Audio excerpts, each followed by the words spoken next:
Closet Confessions this week is about the black smoking jacket and however many ways I can show you to wear it, including all sorts of different shoes. Went down to the garage, so I got a few different options of shoes to try, so we can see how they switch things out.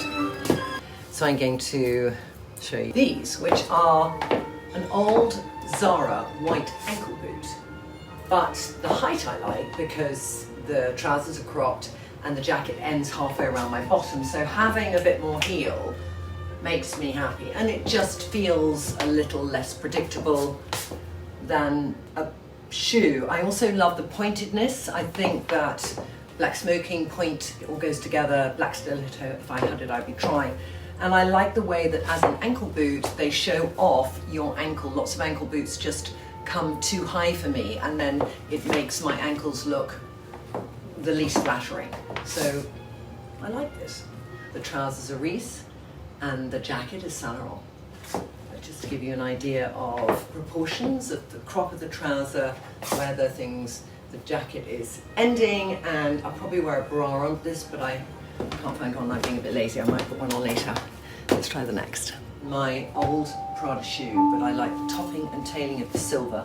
This is kind of what I would call modern classic from the book, because classic would be with a high black court shoe and maybe one bracelet, and modern classic just has a bit more to it. Yeah, and the shoes are very comfortable, so if I wanted to look smart for the evening but I didn't want to be in a tottering heel, I love this look. So how else would I do it? I have a lot of shoes I never wear, but this is Christian Louboutin, the second year he made shoes. Look at this imagination of that heel, incredible. You can see I've really worn them. But velvet with velvet, trying to be chic. I mean, it is like the ugly sister trying to get into Cinderella's shoe. I just don't know if it still fits, because I hadn't had Lila then and my feet were smaller. But anyway, let's take a look. I'm utterly beautiful, but I fear they're too small for me. But we can see where we're coming from. It's the idea of that sort of velvet slipper. I mean, from the front they look great, but from the side, you just see my big old heel coming out the back. So these are the Zara shoes I got this summer, but I haven't worn yet. And I quite like them, actually. The heel is unusual. It's a wide heel for the back, but the side it's thin. I'm not sure about the proportion with the trouser, but it's just different for me to not always wear clumpy and to be a little bit more elegant. I think I need to get a really good bra with a very deep bit here, because I think I want to wear this v-neck, because I think it's le smoking, you know, and it deserves to do that. So let me see what I can do. This is all very black, but I like this. This is Tibby, which I got in New York. I've been thinking about these boots for a long time, which are this satin boot. They're kind of short, like a Cuban heel, but they're very fitted here and they're quite pointed. And I sort of like this look much more. It goes back to that sense that perhaps also what was wrong, sorry, just trying to get so you can see better, with the other boot. It was a round toe, and I'm feeling very much we need to lean towards the point for this to work. And the satin and satin together, I don't mind. And if I'm sitting somewhere and I cross my legs, I'm not going to get sort of bare, you know, I hate that sort of bracket when you have a crop trouser and you do that you have bare skin showing too high up your leg. So I like that look. Yeah. Right, should we try a different trouser now? This is the black one. Again, it has these hand things, which I love, and I got it with a black velvet blazer.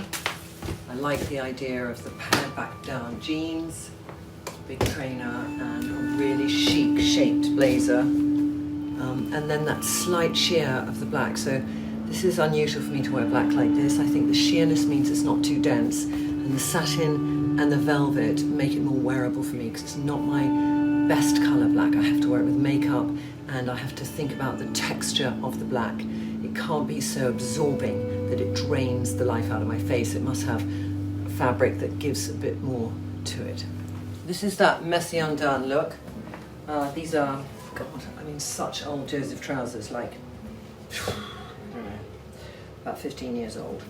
a t-shirt from Zara with a little shoulder pad in it, which isn't distracting from the smoking. This is playing down the smoking, pulling up the sleeves a bit, having the bracelet cuff, a little smudged out red lip. I think I'm wearing Swaney, and a white trainer for that flip of white again. So it's about dressing down that velvet. Maybe you're going, it's into the autumn, so it's still the sort of sense of that Breton white tee. But I love this as a look, and I think that I do prefer maybe the white trouser. What I also like is when you're wearing black and black together, it's about texture, and these trousers have a bit of silk in them, and this is a satin lapel. So the lapel and the trouser have a relationship, which means it doesn't matter that the black of the jacket is different from the black of the trouser. I think you can get away with it. It's amazing how one thing in your wardrobe can make you rethink stuff. In Madrid, when I was at the flea market with Lila, I got this skirt for 50 euros. It's just net, black and white polka dot. But with the smoking jacket and the Breton tee, I love it. I love the look. It's sort of got that element of softly feminine with a little, this could be modern classic. I love it. It's like the most exciting thing to me when I put something together and I thought, God, that's so different, and yet it's where I could go and I could embrace it. So this will be an outfit for the winter. I think when I think of Le Smoking, I think of that fabulous floppy wide leg trouser a la 70s. So this is, I think, Topshop from many moons ago, and that silhouette is one that I love. You know, the kind of slightly narrow here and then going out. So if I was to wear the most classic chic look for the smoking jacket, it would probably be this with a great earring, pushing my sleeves up. Maybe a shirt underneath, but maybe nothing. So my final look is with the bra underneath, and I'd like something, or like a camisole top, you know, that I could wear it with the skirt. And I love this skirt. I'm so happy I found it. I don't mind that it's squared down. I just think it's cooler. And mostly this is about where I'm heading in terms of what I'm wearing and what's in my wardrobe. It's no longer about slavishly, I don't think I ever slavishly follow fashion, but just like doing what's in that season. It's about taking classic pieces and changing them up. So to me, the Tuxedo jacket is a classic piece, from Saint Laurent to Mango to Zara to everything in between. You can get one from anywhere, and it's how you can dress it so that it feels fun and cool, or classic with a twist, or a little bit out there. Anyway, these are non-essential essentials.